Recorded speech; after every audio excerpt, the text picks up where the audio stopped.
Science class में आप सभी का स्वागत है। हम लोग देख रहे थे 900 एमसीक्यू की सीरीज। आज एपिसोड 5 है। इसके पहले हमने 4 एपिसोड में 181 क्वेश्चन कर चुके हैं। ठीक है, ये सीरीज आपके यूपी पीसीएस प्रीलिम के लिए, आरओ के लिए। इसमें हमने सभी एग्ज़ाम के जो भी स्टेट पीसीएस के एग्ज़ाम हुए हैं, चाहे वो लोअर लेवल पे हों या हायर लेवल पे हों, उनको जो है सभी के साइंस के क्वेश्चन कंबाइंड किए हैं। अगर आपने पिछले वीडियो नहीं देखे हैं तो आप जाकर देख सकते हैं। बहरहाल शुरुआत करते हैं। 180 क्वेश्चन कर चुके थे। 181 क्वेश्चन देखते हैं। क्वेश्चन नंबर 181 की बात करें तो पराबैंगनी विकिरण को अवशोषित करने वाली ओजोन परत किस वायुमंडलीय परत में मौजूद है। ठीक है, ये यूपी पीसीएस प्रीलिम 2023 में पूछा गया है क्वेश्चन है। और ये क्वेश्चन आरओ में बहुत सारे एग्जाम में, इवन यूपीएससी तक में रिपीट हुआ है। तो आपको बताना है पराबैंगनी विकिरण जो है यानी अल्ट्रावायलेट रेज जो होती है उसको अवशोषित करने वाली जो ओजोन परत है वो किस परत में मौजूद है। ध्रुव मंडल में, मध्य मंडल में, या स्ट्रेटोस्फीयर या समताप मंडल में, थर्मोस्फीयर की बात कर रहा है। ठीक है, तो आप देखेंगे नीचे से ऊपर क्रम देखेंगे तो सबसे पहले आएगा क्षोभ मंडल, फिर उसके नीचे आएगा समताप मंडल, फिर मध्य मंडल, फिर आएगा थर्मोस्फीयर, फिर एक्सो यानी बाह्य मंडल आएगा। तो आप देखेंगे समताप मंडल के निचली परत में जो आएंगे तो ओजोन लेयर स्थित है। यानी कुल मिला कहने का मतलब है जो समताप जो ओजोन परत है वो आपको कहाँ मिल जाएगा, स्ट्रेटोस्फीयर में। ठीक है, एक चीज और ध्यान रखिएगा, समताप मंडल के निचली परत में ही ओजोन परत पाई जाती है। ठीक है, नेक्स्ट क्वेश्चन की बात करें जिसमें पूछा है भारतीय जैविक डेटा केंद्र किस राज्य में स्थापित किया जा रहा है। हरियाणा, पंजाब, उत्तर प्रदेश, गुजरात। ये भी क्वेश्चन रिपीट हुआ है यूपी पीसीएस 2023 प्रीलिम्स में। इसके अलावा आरओ की 2021 में जो एग्जाम हुआ है और बहुत सारे एग्जाम में रिपीट हुआ है। तो भारतीय जैविक डेटा केंद्र किस राज्य में स्थापित किया जा रहा है। तो आप देखेंगे हरियाणा में फरीदाबाद में स्थापित किया जा रहा है। इसमें ऑप्शन ए सही है, यानी इंडियन बायोलॉजिकल डाटा सेंटर जो है कई बार क्वेश्चन रिपीट हो चुके हैं। नेक्स्ट क्वेश्चन की बात करें, इसमें पूछा है निम्नलिखित में किस स्कॉर्पियन श्रेणी की पनडुब्बी को जनवरी 2023 में भारतीय नौसेना में शामिल किया गया। आईएनएस वेला, आईएनएस वागिर, आईएनएस कलवरी, आईएनएस करंज। तो आप देखेंगे आईएनएस वागिर को 5th स्कॉर्पियन सबमरीन के रूप में जो है जल सेना को समर्पित किया गया। तो इसमें ऑप्शन बी जो हो जाएगा सही हो जाएगा। तो देख रहे हैं करंट से कैसे क्वेश्चन बनते हैं। और आप देखेंगे जो ट्रेडिशनल साइंस है उससे भी क्वेश्चन बनते हैं। नेक्स्ट क्वेश्चन की बात करते हैं, इसमें पूछा निम्नलिखित में कौन सा तत्व नोबल गैस नहीं है। नोबल गैस या जिसे अक्री गैस कहते हैं वो नहीं, आर्गन, क्रिप्टॉन, रेडॉन, तो एक्टिनियम। तो आप देखेंगे कि जो पीरियोडिक टेबल होता है उसमें कुछ अक्री गैस भी हैं, यानी जो देखेंगे टोटल जो है उसमें 7 तत्व शामिल है जिसमें helium, neon, argon, krypton, xenon, radon. ठीक है, और इसके साथ देखेंगे ऑक्टियम जो है ये क्या है, ये अक्री गैस या नोबल गैस है। नोबल गैस का मतलब होता है जो साधारणतः रासायनिक प्रक्रिया में भाग नहीं लेते और ये हमेशा मुक्त अवस्था में जो है आप पाए जाते हैं। जहां तक बात करें एक्टिनियम की, एक्टिनियम जो है आप देखें पीरियोडिक टेबल में एक silver radio active metallic element है। ठीक है, तो कुल मिलाकर इसमें पूछा कौन सा अक्री गैस या नोबल गैस नहीं है, तो इसमें ऑप्शन डी सही हो जाएगा। ठीक है, नेक्स्ट क्वेश्चन की बात करें, इसमें पूछा है निम्नलिखित में कौन सा हार्मोन्स अग्नाशय के लैंगरहैंस आइलेट्स में बीटा कोशिका द्वारा स्रावित होता है। Glucan, insulin, adrenaline, aldosterone. तो आपको बताना है कि कौन सा हार्मोन अग्नाशय के लैंगरहैंस के आइलेट्स के बीटा कोशिका द्वारा स्रावित होता है। तो आप देखेंगे कि पैनक्रियाटिक टिश्यू जो होता है उसमें आप अंदर जाएंगे तो यहाँ पर देखिए एक अल्फा सेल पाया जाता है, बीटा सेल पाया जाता है। ठीक है, तो ये आप देखेंगे जो ये कलर है, ठीक है, तो ये है अल्फा सेल। ठीक है, तो इसे क्या कहते हैं, इसे सीक्रेट्स ग्लूकॉन कहते हैं। ग्लूकॉन जो होता है एक पेप्टाइड हार्मोन होता है जो लैंगरहांस के अग्नाशय में आइलेट्स के अल्फा कोशिकाओं से स्रावित होता है। तो इसमें आप देखेंगे ग्लूकॉन तो होगा नहीं, इसमें बीटा कोशिका का पूछ रहा है। तो यहाँ पर देखेंगे ये जो लाइट कलर में है ये है बीटा सेल्स। ठीक है, तो बीटा सेल्स से आप देखेंगे तो क्या इंसुलिन बहता है। ठीक है, तो बीटा सेल से इंसुलिन का स्राव होता है, यानी इसमें ऑप्शन बी सही है। ठीक है, तो पैनक्रियाटिस है ये स्ट्रक्चर है। नेक्स्ट क्वेश्चन की बात करें, इसमें पूछा है और इसके अलावा जो इसमें एडनॉइल दिया है तो ये क्या है, एक हार्मोन की दवा है जो आंत के कार्यों को रेगुलेट करता है, उसके शामिल करता है। ठीक है, नेक्स्ट क्वेश्चन की बात करें, किस प्रकार का टीका डिप्थीरियम से बचाता है।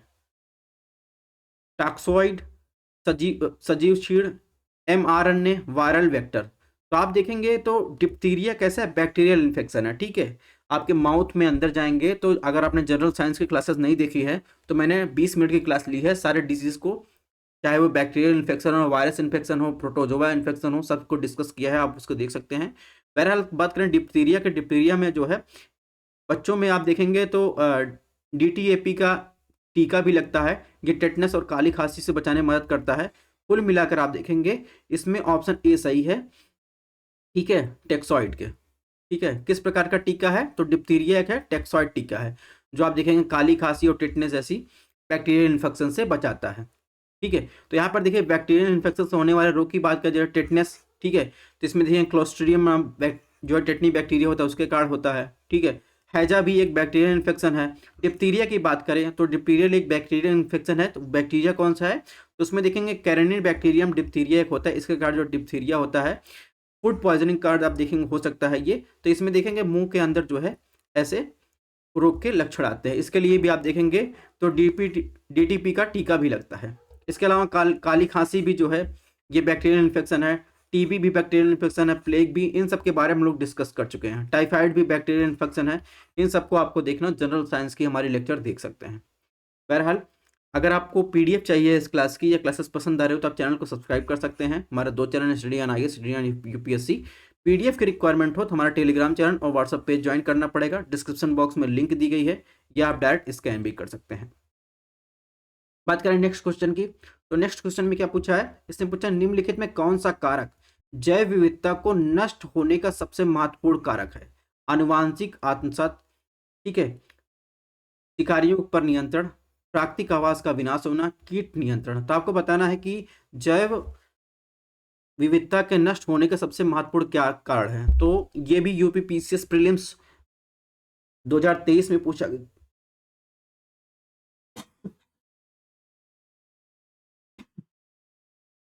सॉरी 2023 में पूछा गया क्वेश्चन है। तो आप देखेंगे तो जैव विविधता का विनाश होने में सबसे महत्वपूर्ण कारक है प्राकृतिक आवास, उनका विनाश होना, यानी नेचुरल हैबिटेट जो है उनका विनाश होने से जैव विविधता का बहुत बड़ी मात्रा में ह्रास हो रहा है। नेक्स्ट क्वेश्चन की बात इसने पूछा पौधों में जाइलम परिवहन के लिए उत्तरदायी, यानी जाइलम जो है पौधों में किस परिवहन के लिए उत्तरदायी है, पानी के लिए, अमीनो एसिड के लिए, ऑक्सीजन, भोजन। तो आप देखेंगे जहाँ तक बात है अमीनो एसिड के लिए, तो पौधों में अमीनो एसिड के लिए जो है परिवहन जो है जाइलम और फ्लोएम के बीच होता है, उनके द्वारा किया जाता है। और पौधों में ऑक्सीजन का जो परिवहन होता है तो आप देखेंगे पत्तियों में जो रंध्र होते हैं उनके माध्यम से किया जाता है। ठीक है, और इसके अलावा जो जाइलम पर कब किसका परिवहन करता है, तो इसमें देखेंगे पानी का परिवहन करता है। ठीक है, वाटर एंड मिनरल्स का परिवहन जाइलम करता है। ठीक है, फ्लोएम जो देखेंगे तो वाटर और फूड का परिवहन करता है। ठीक है, इस प्रकार इसमें ऑप्शन ए सही हो जाएगा। नेक्स्ट क्वेश्चन की बात करें, नेक्स्ट क्वेश्चन पूछा है जैविक ऑक्सीजन डिमांड, यानी बायोलॉजिकल ऑक्सीजन डिमांड जिसे BOD कहते हैं, एक मानदंड है किसके लिए, एक जलीय पारिस्थितिकी तंत्र में प्रदूषण आकलन के लिए, ऑप्शन बी ऊंचाई वाले क्षेत्रों में ऑक्सीजन स्तर को आकलन के लिए, ऑप्शन सी रक्त में ऑक्सीजन की मात्रा नापने के लिए, ऑप्शन डी वन पारिस्थितिकी तंत्र में ऑक्सीजन स्तर की गणना के लिए। तो आपको बताना है बायोलॉजिकल ऑक्सीजन डिमांड का यूज कहाँ किया जाता है। तो जैसा कि आपको पता है कि वाटर की क्वालिटी जो है नापने के लिए बायोलॉजिकल ऑक्सीजन डिमांड का यूज किया जाता है। तो जलीय इकोसिस्टम के उसमें प्रदूषण का आकलन करने के लिए वो जो है बायोलॉजिकल ऑक्सीजन डिमांड का आकलन किया जाता है। ये बात आपको ध्यान रखनी है। ठीक है, नेक्स्ट क्वेश्चन की बात करें, इसने पूछा है जल भराव वाले चावल के खेतों में जैव उर्वरक के रूप में आमतौर पर उपयोग किया जाने वाला जलीय पौधा है लेमना, अजोला, वोल्फिया, ट्रैपा। तो अगर आप गांव से बिलोंग करते हैं तो अगर आप देखेंगे धान की फसल की जब उसकी रोपाई की जाती है तो उसमें जब पानी भरा रहता है तो इस प्रकार के आप देखे होंगे, तो उसमें अजोला जो है उसका जैव उर्वरक डाला जाता है। ठीक है, जो मिट्टी की पोषक तत्व की गुणवत्ता को बढ़ाता है। ठीक है, तो इसमें जो है ऑप्शन अजोला हो जाएगा। जहाँ तक ट्रैपा की बात है तो ट्रैपा आप देखेंगे क्या होता है, सिंघाड़ा। सिंघाड़ा इस तरीके से एक जलीय कृषि होती है। ठीक है, ये एक फ्रूट है, तो ये क्या है, ट्रैपा है। ठीक है, ट्रैपा का मतलब सिंघाड़ा। ठीक है, इसके अलावा अगर वोल्फिया की बात करें तो वोल्फिया आप देखेंगे वर्तमान में एक जलीय पौधा है जिसमें पृथ्वी पर सबसे छोटे फूल वाले पौधे होते हैं इस प्रकार की जिन्हें काई और अक्सर हम लोग काई कह देते हैं। ठीक है, और इसके अलावा अगर बात करें लेमना की बात करें तो लेमना जो है देखिए इस प्रकार से ये भी ऐसे दिखाई देता है। तो ये जो है इसका इस्तेमाल देखेंगे तो बायोफार्मास्यूटिकल के लिए उत्पादन के अध्ययन के लिए किया जाता है, ठीक है। और इसे जलीय कृषि के लिए पशु फीड के स्रोत के रूप में यूज किया जाता है, ठीक है। इसके अलावा कुछ फैक्ट भी आपको ध्यान रखने हैं, जैसे आपको सिंचित चावल या धान की फसल की खेती में आप देखेंगे मानव जनित मीथेन का उत्सर्जन सबसे ज़्यादा होता है। यानी अगर आपसे पूछा जाए कि मीथेन का उत्सर्जन सबसे ज़्यादा किसके माध्यम से होता है, तो ध्यान रखिएगा मानव जनित जो है, मानव जनित जो कृषि खेती जी है उससे ज़्यादा मीथेन का उत्सर्जन सबसे ज़्यादा होता है। उसमें अगर पूछा जाए कौन सी फसल के द्वारा मीथेन का उत्सर्जन सबसे ज़्यादा होता है, तो आपको ध्यान रखना चावल की खेती से सबसे ज़्यादा मीथेन का उत्सर्जन होता है, ठीक है। नेक्स्ट क्वेश्चन की बात करें, क्वेश्चन नंबर 192 में पूछा है निम्नलिखित में किसे हंसने वाली गैस यानी लाफिंग गैस के रूप में जाना जाता है? Ammonia, nitrous oxide, carbon monoxide, chlorofluorocarbon. तो आप देखेंगे हंसने वाली गैस आप लोगों ने कई जगह देखा भी होगा कि इससे क्या होता है कि आप जैसे इसको इनहेल करते हैं तो सूंघते हैं तो आप एक स्थिति में आ जाते हैं, तो आप उनको देख कर लोगों को हंसी आ जाती है, ठीक है। तो इससे नाइट्रस ऑक्साइड का यूज किया जाता है, उसमें जो गैस बनी रहती है नाइट्रस ऑक्साइड रहती है। इसके अलावा जो क्लोरोफ्लोरोकार्बन या कार्बन मोनोऑक्साइड है, ये सब क्या है, ओजोन डिप्लेटिंग गैस है, सॉरी ग्रीन हाउस गैस है, ठीक है। तो ग्रीन हाउस गैस में अगर आपसे पूछा जाए सबसे अधिक भूमिका कौन निभाता है, तो ग्रीन हाउस गैस में सबसे अधिक भूमिका वाटर वेपर निभाता है, ये आपको ध्यान रखना है, ठीक है। तो ये सब क्या है, ग्रीन हाउस गैस की लिस्ट है। नेक्स्ट क्वेश्चन की बात करें, पूछा समुद्री शैवाल महत्वपूर्ण स्रोत है, आयोडीन, ब्रोमीन, क्लोरीन, आर्गन। तो समुद्री शैवाल जो है होता है, जिसे एक टाइप देखेंगे उसे केल्प्स कहते हैं। केल्प्स से भी क्वेश्चन जो है यूपीएससी में आ चुके हैं, ये यूपी पीसीएस में क्वेश्चन पूछा गया है। तो केल्प्स जिससे समुद्री शैवाल भी ज़्यादा, वो उसका प्रमुख स्रोत क्या है, आयोडीन। यानी केल्प्स में यानी समुद्री शैवाल में सबसे ज़्यादा क्या पाया जाता है, आयोडीन, ठीक है। तो इस प्रकार इसमें ऑप्शन ए सही है। तो आप देख रहे होंगे क्वेश्चंस को चेंज करके घुमा फिरा कर क्वेश्चन पूछ रहा है। इसके पहले आप देखेंगे कि प्रीलिम्स में केल्प्स के बारे में पूछा, केल्प्स किसका अधिक स्रोत है, तो आयोडीन। अब पूछ रहा है समुद्री शैवाल किस महत्वपूर्ण स्रोत है, तो इसमें भी आयोडीन। तो क्वेश्चन को घुमा फिरा कर पूछ रहा है निम्नलिखित में कौन सा एक कीटभक्षी पौधा है, ठीक है। निक्थेंस, निलुम्बो, निकोटियाना और इसके अलावा आप देखेंगे तो इसमें हो जाएगा नेप्थरेस। तो आपको बताना है कौन सा इसमें कीटभक्षी पौधा है। तो आप देखेंगे तो कीटभक्षी पौधे कई टाइप के होते हैं, ठीक है। तो इसमें आप देखेंगे जब मक्खियाँ इस पे या फिर कोई कीड़े मकोड़े आ जाते हैं तो ये अपने जो इसमें खुले आवरण होते हैं उसको बंद कर लेते हैं, ठीक है, और धीरे धीरे वो मक्खी मर जाती है। तो इसमें आपको बताना है निम्नलिखित में कौन सा कीटभक्षी पौधा है। तो आप देखेंगे इस कीटभक्षी पौधे को क्या कहते हैं, इसे कहते हैं नेपर्थियस कहते हैं, ठीक है। नेक्थेंस क्या होता है, नेक्थेंस आप देखेंगे एक फूल होता है, ठीक है। और निलिम्बो क्या होता है, तो कमल का फूल आप देखे होंगे तो उसे क्या कहते हैं, निलिम्बो कहते हैं। और निकोटियाना जो होता है ये भी एक प्रकार का जो है फूल है, ठीक है। तो इस प्रकार इसमें ऑप्शन डी सही हो जाएगा, नेप्थेस। नेक्स्ट क्वेश्चन की बात करें तो ये भी क्वेश्चन देखिए कैसे कितनी बार घुमा के और रिपीट किया है। इसने पूछा मानव हृदय में कितने कक्षों का बना होता है, यानी human heart is made of how many chambers. मानव के हृदय में कितने चैम्बर्स होते हैं, 4, केवल 1, केवल 3, केवल 2। तो आपको पता है कि जितने भी अगर बात करें मानव के हृदय में 4 चैम्बर होते हैं, ठीक है। दायां नीले, बायां नीले, ठीक है, ठीक है, दायां नीलन, आया नीलन। तो इस प्रकार देखेंगे ह्यूमन में 4 चैम्बर होते हैं, ठीक है। अगर आपसे पूछा जाए कि उभयचर में, इसके पहले आरओ प्रीलिम्स पूछा गया कि उभयचर में देखेंगे तो कितने चैम्बर पाए, उभयचर में 3 चैम्बर पाए जाते हैं दिल में, ठीक है। यानी मछलियों में आप देखेंगे 2 चैम्बर होते हैं। मेढक में ये जो उभयचर होता है उसमें 3 होता है। जबकि अगर आप देखेंगे उभयचर तो मगरमच्छ भी है, ठीक है, तो उसमें जो है 4 चैम्बर पाए जाते हैं, ठीक है। तो आप देखेंगे मगरमच्छ जो है अपवाद है। इस प्रकार आपको ध्यान रखना है। अगर आपसे 4 चैम्बर पूछा जाए तो 4 चैम्बर ह्यूमन के साथ आप देखेंगे तो क्रोकोडाइल, मगरमच्छ में भी पाया जाता है, ठीक है। और इसके अलावा मोर में भी आप देखेंगे 4 चैम्बर पाए जाते हैं। मछलियों में आपसे पूछा जाए, मछलियों में जो है आप देखेंगे तो मछलियों में जो है 2 चैम्बर पाया जाता है हार्ट में। तो ये फैक्चुअल इन्फॉर्मेशन आपको ध्यान रखना है। नेक्स्ट क्वेश्चन की बात करें, पूछा है 2022 में विश्व ग्रीन हाउस गैस उत्सर्जन में भारत का स्थान क्या था। यानी जो जलवायु परिवर्तन प्रदर्शन सूचकांक 2022 की रिपोर्ट के अनुसार आपको बताना है कि भारत का रैंक क्या था। तो उस टाइम भारत का रैंक आपको बताना है, तो उस टाइम भारत का रैंक 10 था। जो लेटेस्ट रिपोर्ट आई है 2023 के अनुसार, तो उसमें 2 स्थान सुधार हुआ है, भारत 8वें स्थान पर आ गया है। ये फैक्चुअल इन्फॉर्मेशन आपको ध्यान रखना है। तो ये ग्रीन हाउस गैस की लिस्ट है, इसको आपको जरूर ध्यान रखना है, ये मोस्ट इंपॉर्टेंट टॉपिक है। और जैसा कि मैं बात कर रहा था ग्रीन हाउस गैस इमिशन में, अगर इकोनॉमिक सेक्टर में बात करें कौन कौन ज़्यादा अपना योगदान करता है, तो आप देखेंगे एग्रीकल्चर से 24% जो है सबसे ज़्यादा ग्रीन हाउस गैसेस का उत्सर्जन होता है। ठीक है, जिसमें सबसे बड़ी मात्रा जो है मीथेन की होती है। नेक्स्ट क्वेश्चन की बात कैसे पूछा है 197 में, भौगोलिक इकाई जो जल एकत्र करती है, भंडारित करती है तथा छोड़ती है, वो क्या कहलाती है? वाटरशेड, बंजर भूमि, वेटलैंड, पानी का हौज, या जिसे वाटर रिजर्व कहते हैं। तो ये भी आप देखेंगे यूपी पीसीएस प्रीलिम 2023 में पूछा गया है। तो वाटर सेट की बात कर रहा है, ये जो वाटर सेट का एग्जांपल आप देखेंगे जैसे रिवर है, लेक है, तो वो क्या करता है, वो जल को एकत्रित करता है, भंडारित करता है और बाद में जो है उसे रिलीज करता है। तो इस प्रकार ये कॉमन विशेषता किसकी है? वाटर सेट की। ठीक है, इसके अलावा अगर बात करें वेटलैंड क्या है, तो वेटलैंड जो है एक ट्रांजिशन जोन पाया जाता है जो स्थलीय और जलीय जीवों के मिलन स्थल पे मौजूद होता है, जहां पर आप देखेंगे प्रजातियों की वजह से बहुत ज़्यादा समृद्ध इकोसिस्टम होता है। ठीक है, यानी नमी या दलदली भूमि वाले को क्या कहते हैं? वेटलैंड कहते हैं। जहां पर आप देखेंगे भरपूर नमी पाई जाती है और यहाँ पर आप देखेंगे पूर्णतः या आंशिक रूप से जल भरा रहता है। वेटलैंड को क्या संज्ञा दी जाती है, ये भी आपको ध्यान रखना है। वेटलैंड को कहा जाता है किडनीज ऑफ द लैंडस्केप। इसके अलावा बायोलॉजिकल सुपरमार्केट भी कहा जाता है। तो ये फैक्चुअल इंफॉर्मेशन भी आपको ध्यान रखना है, वेटलैंड को किडनी कहा जाता है लैंडस्केप का। इसके अलावा बायोलॉजिकल सुपरमार्केट भी कहा जाता है। इसके अलावा कुछ फैक्चुअल इन्फॉर्मेशन ध्यान रखने, अगर आप यूपी के लिए पढ़ रहे हैं तो आपको पता होना चाहिए कि यूपी में 10 वेटलैंड साइट है। यहाँ पर देखिए पूरा डिटेल दिया है, पीडीएफ से आप पढ़ सकते हैं कि कौन सी साइट कहाँ पर स्थित है। और टोटल भारत में आप देखेंगे तो 75 रामसर साइट है। तो स्टेट वाइज यहाँ पर लिस्ट दी गई है, इसको आपको पढ़ लेना है।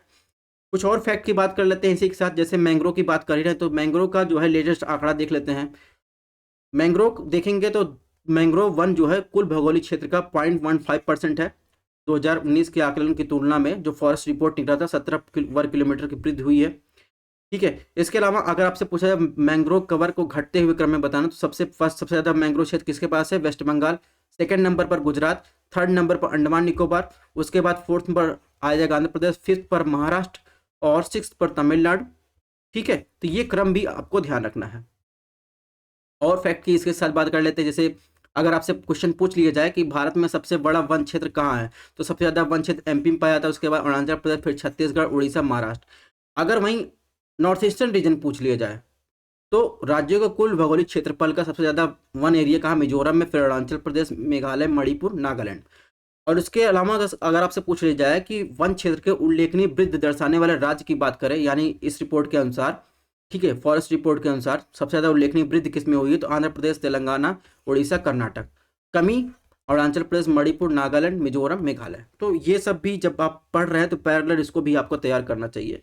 क्वेश्चन नंबर 198, ये भी आप देखेंगे तो यूपी पीसीएस का बहुत फेवरेट टॉपिक है, जिसमें आप देखेंगे कुछ इन्वायरमेंट रिलेटेड एक्ट दे देगा, उसका जो है आपको ईयर पूछ लेगा। जैसे इसके पहले इन्वायरमेंट प्रोटेक्शन एक्ट बहुत ज़्यादा पूछता था।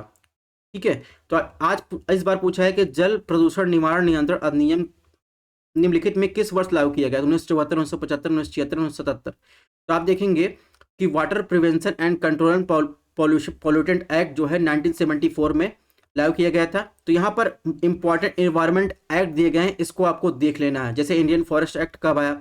ठीक है, प्रिवेंशन ऑफ पोल्ट्री एनिमल्स, और इसके अलावा वाइल्ड लाइफ प्रोटेक्शन एक्ट, ठीक है, फॉरेस्ट कंजर्वेशन एक्ट। तो ये सब एक्ट को भी आपको देखना है।